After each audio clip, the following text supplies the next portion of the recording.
हमारे चैनल में आपका स्वागत है। जैसे कि आज सभी को पता है कि आज अंबेडकर जयंती है और अंबेडकर जयंती भी वो अंबेडकर की जिन्होंने हमारे देश को एक ऐसा तोहफा दिया संविधान, और उसके अंतर्गत उस संविधान का क्या उपयोग किया जा रहा है आज हम उस पर चर्चा करेंगे।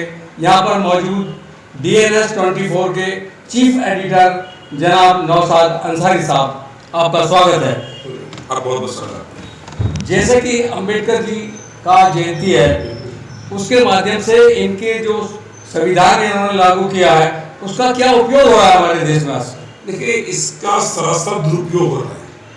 क्लस्टर प्लेसमेंट मिल रही है। ये जिनेवा कन्वेंशन का भी उस जनाब MP की जो घटना है, ठीक है, वो पत्थरबाजी होगी, मैं इसको डिनाई नहीं कर सकता हूँ, वीडियोस भी है, लेकिन पुलिस को ये चाहिए था कि उन लोगों, मेरे ख्याल से 80 लोग गिरफ्तार भी हुए हैं, उनको उनकी हेयरिंग होनी चाहिए थी, उनको मजिस्ट्रेट के सामने पेश होना चाहिए। लेकिन ये क्या, एक मिनट, अभी भी चांदपुर में एक वीडियो वायरल हो रही है, फोटो वायरल हो रही है कि वहां पर बीजेपी कार्यकर्ताओं ने अंबेडकर जी की प्रतिमा को ढा दिया, गिरा दिया।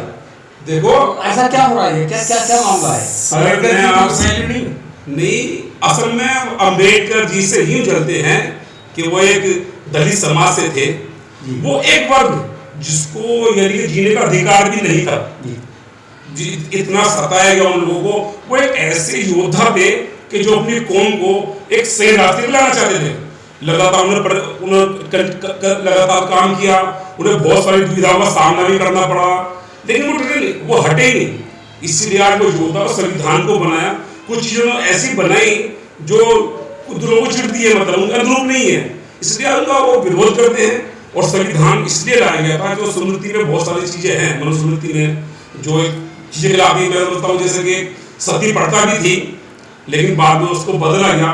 तो एक मतलब हमें एक दीवार खींच गई है, मतलब एक प्रति दूसरे व्यक्ति बात को नहीं मान रहा है। ये जो सती प्रथा थी ये संविधान के तहत नहीं थी, हाँ, मतलब मानवता के खिलाफ थी, ये मानवता के खिलाफ थी।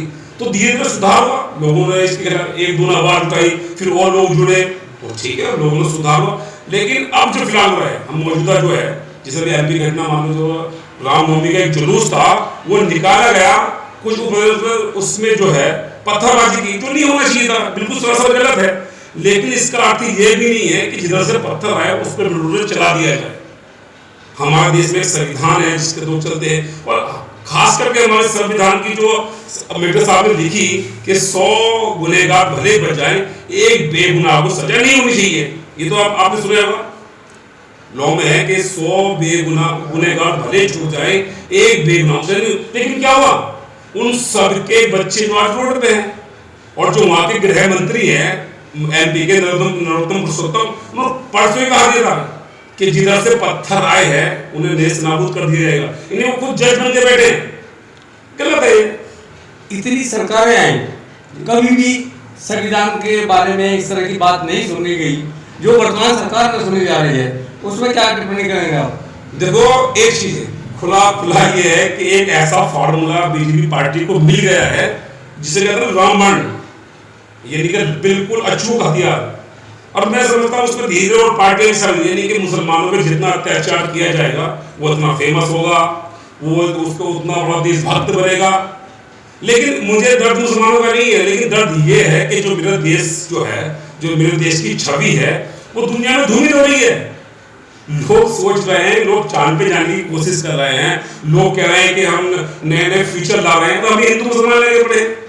मैं खासकर जब आपने बात चली, एक बात याद है, हरभजन सिंह जो हमारे क्रिकेटर है हमारे देश के, उन्होंने कहा था एक 50 लाख की आबादी वाला देश वर्ल्ड फुटबॉल का वर्ल्ड कप खेल रहा है और हमें 135 करोड़ हिंदू मुसलमान खेल रहे हैं, ये तो भाग्य है। मैं किसी मुसलमान का पक्ष नहीं करता हूँ, लेकिन नैतिकता मानवता वो बनी रहनी चाहिए। क्या इस मामले में जो नैतिकता की बात आपने छेड़ी है, क्या ये नैतिकता अनैतिकता हो रही है? लेकिन कुछ लोग, एक पर्टिकुलर लोग जो हैं, जिन्होंने ये सोच लिया है कि इन्हें भड़काना है, पूरे देश में खराब नहीं है।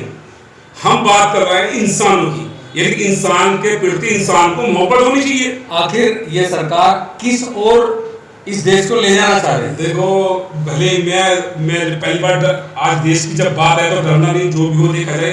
मुझे इस बात का डर है कि कल आने वाला जो फ्यूचर है वो बहुत खतरनाक होगा, क्योंकि हम जैसे कि एक शख्स है, उसकी क्षमता 10 किलो उठाने की है, 20 कर देंगे वो सोच लेगा, चलो 30 कर देंगे सोच लेगा, जो उसको 50-60 आएगा वो नहीं संभाल पाएगा।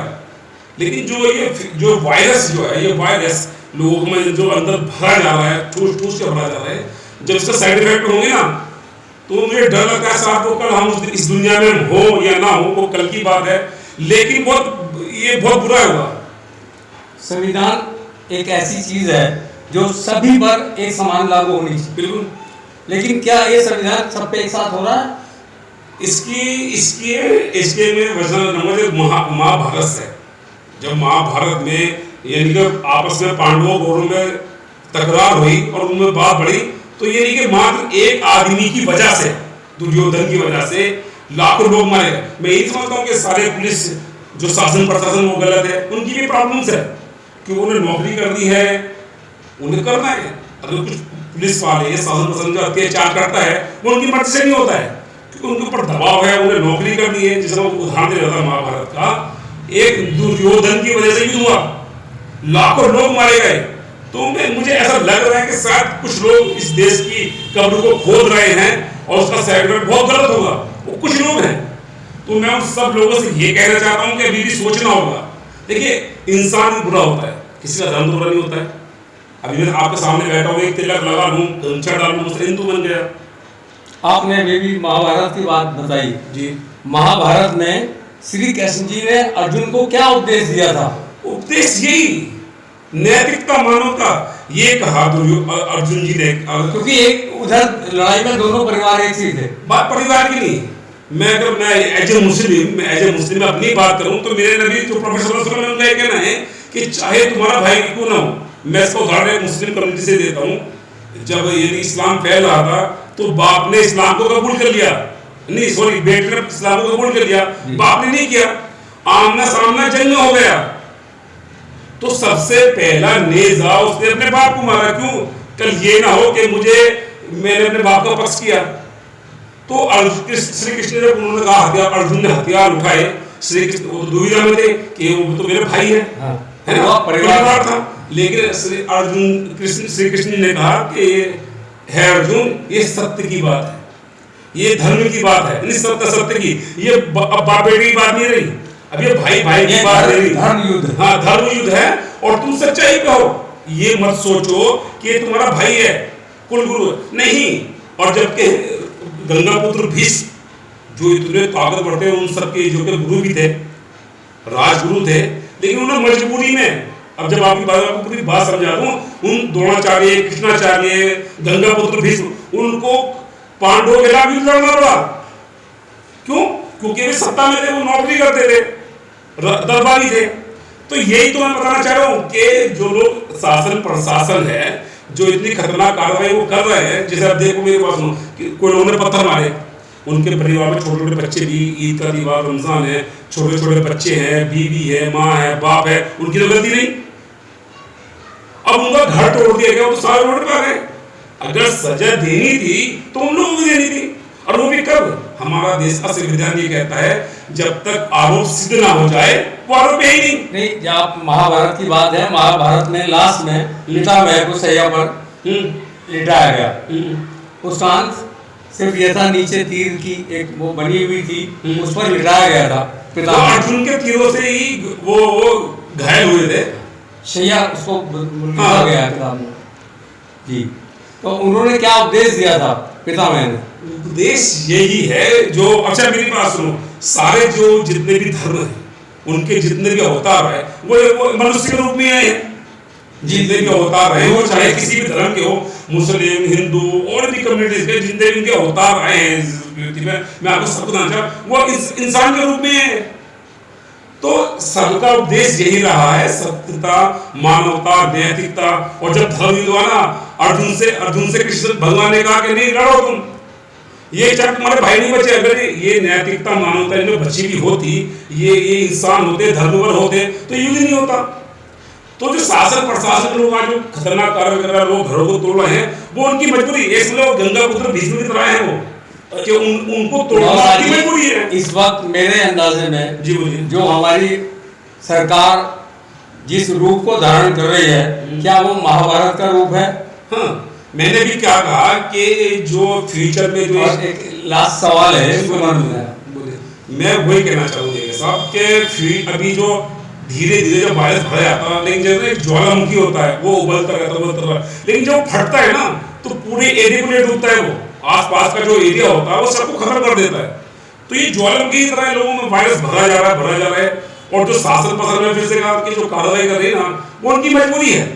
तो अब इस सिलसिले में लास्ट क्वेश्चन है कि हमारी सरकार को क्या चाहिए देखो, जिससे धर्म निरपेक्षता बनी रहे और जिस तरह से एकता बनी रहे, क्या करना चाहिए? कुछ सुझाव है आपके पास? सुझाव तो ये कि जो उनकी महत्वाकांक्षा है उन्हें खत्म करना पड़ेगा। उन्हें जो उनकी महत्वाकांक्षा है ना कि सारे देश में संविधान में चलना पड़ेगा। हाँ, देखो बाबा अम्बेडकर का संविधान है, देखो धर्मराज युधिष्ठिर, मैं फिर बात में वापस लौटता हूँ।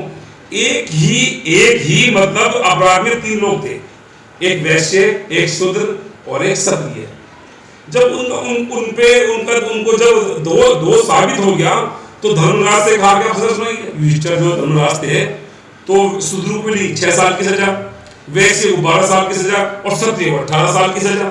जबकि युधिष्ठिर कैसे क्या थे? धर्मराज अंधे थे? नहीं, वो उनके पिताजी में युधिष्ठिर की बात कर रहा हूँ, जो बड़े भाई थे मतलब कुछ आया उसमें। हाँ, तो मतलब आप समझिए बात को, सब लोगों ने कहा कि साहब इनका जो अपराध है वो तो समान है, फिर अलग अलग सजा क्यों? उन्होंने कहा ये शूद्र है, सामान्य व्यक्ति है, इससे धर्म का ज्ञान भी कम है।